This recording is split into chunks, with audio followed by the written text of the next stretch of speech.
সালাম আলাইকুম। স্বাগত জানাচ্ছি আজকের একটি গুড নিউজে। বিশেষ করে যারা কানাডাতে সিটিজেন বা পার্মানেন্ট রেসিডেন্ট হিসেবে আছেন, তো আপনাদের জন্যে আপনাদের প্যারেন্ট গ্র্যান্ড প্যারেন্ট তাদেরকে পিআর প্রোগ্রামে কনভার্ট করার জন্যে প্যারেন্ট গ্র্যান্ড প্যারেন্ট একটা প্রোগ্রাম রয়েছে, পিজিবি প্রোগ্রাম। তো এই প্রোগ্রামের অধীনে বছরে খুব বেশি ইমিগ্র্যান্ট ভিসা ইস্যু হয় তা কিন্তু না, সর্বোচ্চ 20,000 ইমিগ্র্যান্ট ভিসা ইস্যু হয়। অথচ লক্ষ লক্ষ ইমিগ্র্যান্ট যারা কানাডাতে অবস্থান করতেছেন সবাই চায় তাদের মা বাবাকেও কানাডাতে ইমিগ্র্যান্ট হিসেবে কনভার্ট করার। তো লক্ষ লক্ষ ইমিগ্র্যান্ট যারা সিটিজেন কিংবা পার্মানেন্ট রেসিডেন্ট, তারা বছরে কোটা পান মাত্র 20,000। এই জন্যে সবার স্বপ্নটা পূরণ হয় না। সেক্ষেত্রে আপনাদের জন্য একটি বিশেষ ভিসার ব্যবস্থা করে রেখেছে কানাডা গভর্নমেন্ট, সেটা হলো প্যারেন্ট গ্র্যান্ড প্যারেন্টের জন্য সুপার ভিসার একটা ব্যবস্থা। তো এই সুপার ভিসাতে সুবিধা পাওয়া যায় বিশেষভাবে। সেটা হলো যে লং টাইমের জন্য আপনাদের প্যারেন্ট গ্র্যান্ড প্যারেন্ট তাদেরকে আপনারা সাথে রাখতে পারেন। ভিজিট ভিসার তুলনায় অনেকগুলো বেশি ফ্যাসিলিটিস থাকে সুপার ভিসাতে। তো সুপার ভিসাতে অ্যাপ্লাই করতে হলে আবার কানাডার সিটিজেন কিংবা পিআর হোল্ডার তাদের অনেকগুলো কন্ডিশন পূরণ করতে হয়। বিশেষ করে একটা হাই লেভেলের ইনকাম দেখাতে হয় এবং সেই ইনকামের প্রুফ হিসেবে ট্যাক্স রিটার্ন সাবমিট করতে হয়। এবং এটা আপনার লাস্ট 1 বছরের ট্যাক্স রিটার্ন আগে সাবমিট করতে হতো, এখন এটা 2 বছরের জন্য করে দেওয়া হচ্ছে। 31শে মার্চ থেকে আরও কিছু সুযোগ সুবিধাকে শিথিল করে দেওয়া হচ্ছে। এক্ষেত্রে অনেক ইমিগ্র্যান্ট যারা কানাডাতে অবস্থান করতেছেন, তারা তাদের প্যারেন্ট গ্র্যান্ড প্যারেন্ট তাদেরকে স্পন্সর করে কানাডাতে আনার সুযোগ পাবেন। তাদের সুযোগগুলো আরও বেশি ওপেন হবে, এমনটাই ঘটতে যাচ্ছে 31শে মার্চ 2026 থেকে। তো এই বিষয়টা নিয়ে মূলত আজকের আলোচনা। অনেকে হয়তো ইতিমধ্যে বিষয়টি জেনেছেন, আমরা একটু খোলাসা করার চেষ্টা করব অনেকগুলো স্লাইডের মাধ্যমে। আশা করছি অনেক ভাই বোনরা উপকৃত হবেন।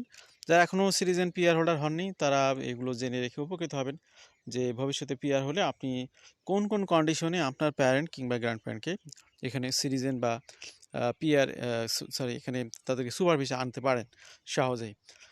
New Canada super visa changes effective March 31st. Great news for Canadian families waiting to reunite with their parents and grandparents. Canada is easing super visa requirement with major changes that take effect on March 31st, 2026.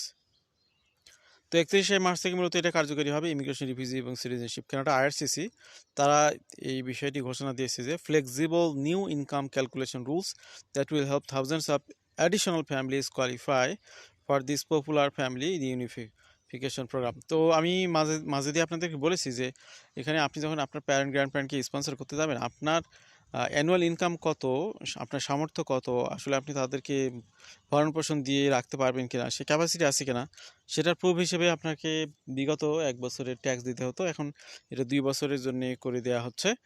For years many deserving Canadian families have struggled to meet the strict income threshold required to bring their parent grandparent for extended visit. The super visa provides a faster and more accessible pathway for families who want extended visit without pursuing permanent residency. New super visa requirement change with two flexible options. এখানে দুইটা বিষয় সহজ করে দেওয়া হচ্ছে। এটা আপনাদের বেশি বোধগম্য বিষয়, আরও আনুষঙ্গিক কিছু বিষয় নিয়ে আমরা কথা বলবো। মার্চ 20, 2026 মূলত এই ঘোষণাটা দেওয়া হলো যে দুইটা সুইপিং চেঞ্জ এখানে ঘটবে। How family income is calculated for super visa eligibility. The government stated that these reforms are designed to make the program more equitable and accessible to more families while ensuring parents and grandparents are financially supported during the stay in Canada. This announcement comes as part of Canada's broader effort to balance sustainable immigration levels with its commitment to keeping families together. The new approach introduces two alternative pathways for hosts to meet the income requirement, providing unprecedented flexibility for Canadian families. তো number 1 যে সুবিধা সেটা হচ্ছে extended income assessment period. 2 ইয়ার window, আগে 1 ইয়ার window ছিল, একটা বছরে কোনো কারণে কারো সমস্যা থাকলে তিনি আর অ্যাপ্লাই করতে পারতেন না। এখন 2 ইয়ার উইন্ডোতে আপনার 2টা বছর এখানে দেখা হবে। Previously IRCC assessed only the single most recent taxation year when determining whether it host met the minimum income threshold. Under the new rules, host and their co-signer may exceed the income requirement in either one of the two taxation year preceding the time of application. This changes is particularly significant for families who experience temporary income disruptions due to job changes, parental leave, economic downturns, other circumstances. বিভিন্ন সমস্যার কারণে অনেকের 1 বছরের বা last year income খারাপ হতে পারে, সেটার উপর বেস করে আসলে তাদের এই সুযোগগুলো থাকতেছিল না বা বঞ্চিত হচ্ছিলেন। সেই জায়গাতে এই পরিবর্তনের কারণে তাদেরকে 2 বছরের অ্যাসেসমেন্টে যখন সুযোগ দেওয়া হবে তখন তারা এখানে মোর সুযোগ বা বেটার অপরচুনিটিস পাবেন। A host who had a lower income in 2025 but qualifying income 2024 would now eligible under the extended assessment window. আমি যদি আরও একটু ভালো করে খোলাসা করি, সামনে আপনাদেরকে দেখাবো যে কী পরিমাণে ইনকাম থাকলে আপনি আপনার প্যারেন্টদের নিতে পারবেন। এক্ষেত্রে বলা হচ্ছে যে ধরুন আপনি 2025 সালে কোনো কারণে ইনকাম হঠাৎ করে কমে গেছে, বিভিন্ন সমস্যার কারণেই হতে পারে, তো আপনি সেটা দেখিয়ে ফ্যামিলিকে আনতে পারতেছে না, কিন্তু 24 সালে আপনার পর্যাপ্ত ইনকাম ছিল, যেটা ইনকাম লেভেলটা হচ্ছে প্যারেন্ট গ্র্যান্ড প্যারেন্টদেরকে সাপোর্ট করার মতো, তাহলে আপনি সেটাকে রেফার করে আপনি এখানে অ্যাপ্লাই করতে পারবেন। This flexibility acknowledge that a single year income does not always reflect a family's true financial capacity. Option 2, 2 নম্বর যে সুযোগ সুবিধাটা আপনাদের জন্য এখানে ইনক্রিজ করা হচ্ছে, combine income with visiting parents আর গ্র্যান্ড প্যারেন্টস। তো এখন দেখা গেলো আপনি যে প্যারেন্ট বা গ্র্যান্ড প্যারেন্টকে স্পন্সর করতে যাচ্ছেন, তিনি হয়তো তার দেশে একজন ভালো ওয়েলদি পারসন। তো আগে কি হতো, আপনার প্যারেন্ট গ্র্যান্ড প্যারেন্ট যত ওয়েলথের মালিক হোক সেটাকে ক্যালকুলেশন নেওয়া হতো না, নেওয়া হতো শুধুমাত্র যিনি কানাডা থেকে স্পন্সর করতেছেন তার ইনকামগুলো। এখন বলা হচ্ছে যে প্যারেন্ট গ্র্যান্ড প্যারেন্টের যে ইনকাম এবং যে অ্যাসেট সেগুলোকে, বিশেষ করে ইনকামটাকেই ধরা হবে। দেখা গেলো যে আপনার প্যারেন্ট গ্র্যান্ড প্যারেন্ট তাদের হচ্ছে পেনশন আছে, তার দেশে হয়তো এস্টাবলিশড বিজনেস আছে, তিনি হয়তো মাসে অনেক লক্ষ লক্ষ টাকা বাড়ি ভাড়া পান, এগুলোকেও এখন সাপোর্টিং হিসেবে নেওয়া যাবে। In perhaps the most groundbreaking sense, IRCC will now allow the income of the visiting parent or grandparent to be added to the host income calculation. If this host and their co-signer meet the required minimum percentage of income, the visiting parent and grandparent income can be added to cover the remaining amount. তো যিনি host হবেন তার income একটা minimum level থাকতে হবে, minimum পার্সেন্টেজে থাকতে হবে, তাহলে তিনি তার যাদেরকে স্পন্সর করতেছেন তাদের ইনকামগুলোকে এখানে ক্যালকুলেশন আনা যাবে। This reform recognizes that many visiting seniors have pensions, investment income, retirement savings or other financial resources that demonstrate their ability to support themselves during their extended stay. It shifts the paradigm from viewing parents and grandparents solely as dependents to acknowledging their potential financial contributions.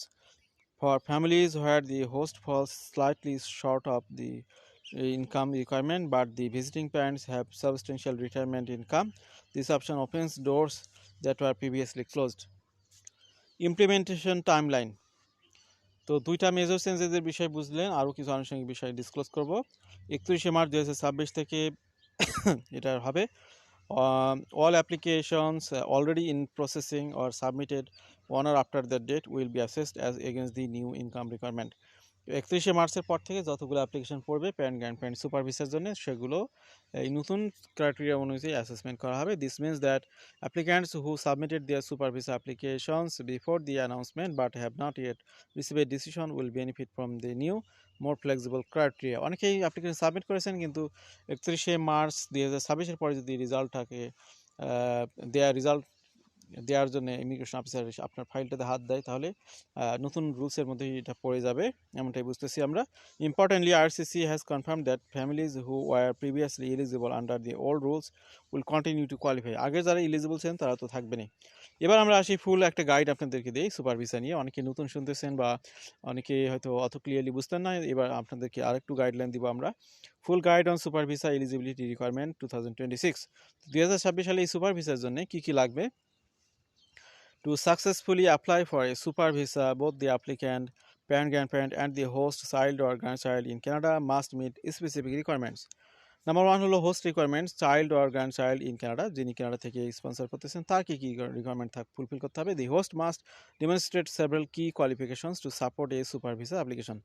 First, there must be provable relationship documentation showing they are the child or grandchild of the applicant. তো দুইজনের মধ্যে বা যাকে sponsor করছেন আপনাদের যে relationship এগুলোর জন্য civil document, passport, NID, birth certificate, family photos আর অন্যান্য আনুষঙ্গিক ডকুমেন্টগুলোর মাধ্যমে প্রমাণ করতে হবে। Applicant requirement, parent grandparent যারা যাদেরকে স্পন্সর করবে তাদের দিক থেকে দিতে হবে। Parent grandparent applying for the super visa must meet their own set of requirements. কী কী লাগবে? The applicant must be outside Canada, অর্থাৎ কানাডার বাইরে থেকে তাদেরকে অ্যাপ্লাই করতে হবে when submitting the application, and have the visa printed by visa office outside Canada. এবং আপনাদের ফাইলটার প্রসেস হবে কানাডার ইনসাইড কানাডার অফিস থেকে না, আউটসাইড কানাডার অফিস থেকে। এটা একটা কন্ডিশন দেওয়া হচ্ছে। They must be admissible to Canada, legally আপনাকে অ্যাডমিসেবল হতে হবে, ক্রিমিনাল রেকর্ড খারাপ থাকা যাবে না। Meaning that no criminal inadmissibility, medically inadmissibility or grounds that would prevent entry. তো যেগুলো নেগেটিভ সাইড থাকে, ফিজিক্যালি আনফিট হওয়া, তারপরে কোনো অফেন্সের কারণে আপনার ক্রিমিনাল রেকর্ড থাকা, এগুলো কোনো কিছু থাকা যাবে না। Proof of private health insurance valid for minimum of 1 year is mandatory. এখানে হেলথ ইন্স্যুরেন্সটা অবশ্যই লাগে কানাডাতে, কারণ হচ্ছে যে ওল্ড এজে সাধারণত সবাই যায়, তো তাদের যে কোনো মুহূর্তে যে কোনো সমস্যা হতে পারে, যেটা বড় ধরনের একটা ক্ষতির সম্মুখীন হতে হবে কানাডা গভর্নমেন্ট। এই কারণে কমপক্ষে 1 বছরের একটা স্বাস্থ্য বিমা এটা করতে হবে।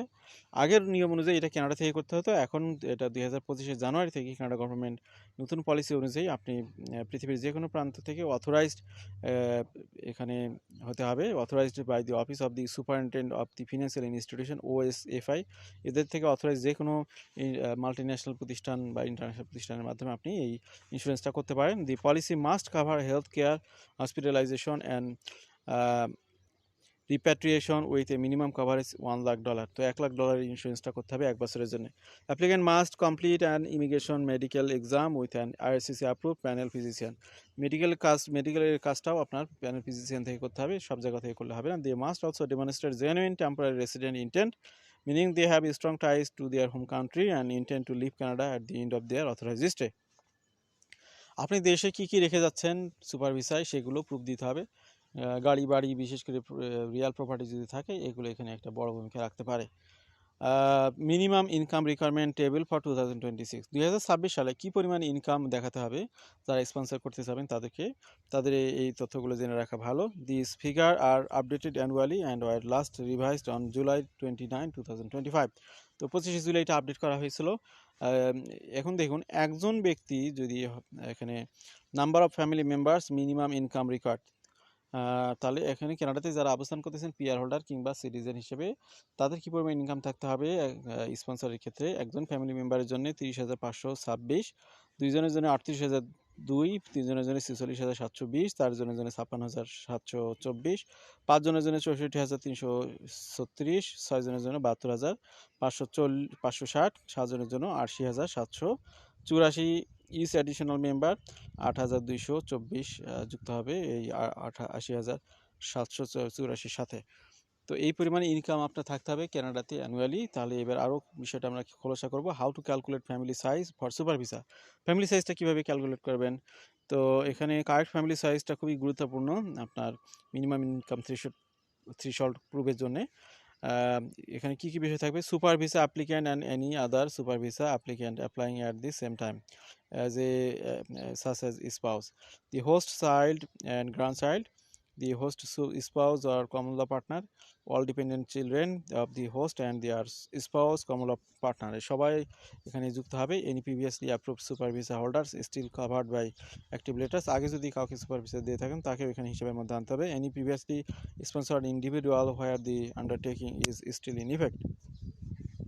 এখানে একটা উদাহরণ আপনাদেরকে দেওয়া হবে। If a Canadian citizen is inviting both parent and has a spouse of 2 dependent children and family size would be, দেখুন এখানে আপনি আপনার ওয়াইফ দুইজন আর হচ্ছে আপনার ধরুন যে দুইজন চিলড্রেন আছে, তাহলে কতজন হলো? 4 জন। আবার দেখলো আপনি মা বাবাকে ইনভাইট করলেন, তাহলে এখানে টোটাল হচ্ছে কত? 6 জন।